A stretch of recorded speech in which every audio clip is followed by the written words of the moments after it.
আজ এমন কি হয়ে গেল, বাড়িতে আসার পর এত পরিমাণে রাগ দেখাতে লাগলাম।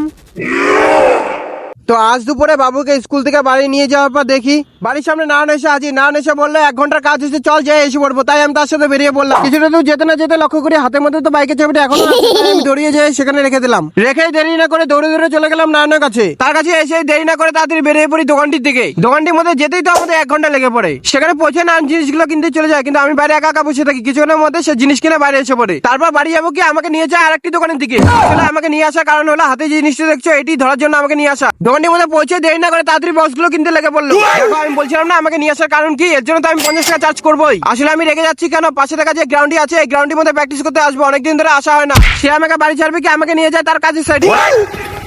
ওখানে পৌঁছে তাড়াতাড়ি করে নানান কাজে লেগে পড়ে, তার কারণ আমাকে বাড়ি ছেড়ে দিয়ে আসতে লাগবে। ফাইনালি কাজটি শেষ হওয়ার পর আমাকে চলে যায় বাড়িতে ছাড়তে, কিন্তু অলরেডি আমি লেট হয়ে গেছি। নানান ওখান থেকে বেরোনোর পর আমি চলে যাই ফ্রেশ হতে, কিন্তু আমি একটা জিনিস লক্ষ্য করি তার হেলমেট তো এখন আমার কাছে আছে। বাড়ি গিয়ে ওকে ফোন করার পর কিছুক্ষণের মধ্যে এসে পড়ে হেলমেটটি নিতে। তারপর আমি হেলমেটটি তাকে পাস করার পর সে বেরিয়ে পড়ে। সে তো বেরিয়ে পড়ে, কিন্তু আমার তো গ্রাউন্ডে যাওয়ার হলো না। তোমরা যদি ভিডিওটা প্রথমবার দেখে দেখো লাইক এন্ড সাবস্ক্রাইব করে নিও। দেখা হচ্ছে নেক্সট ব্লগে, ততক্ষণ জন্য বাই বাই।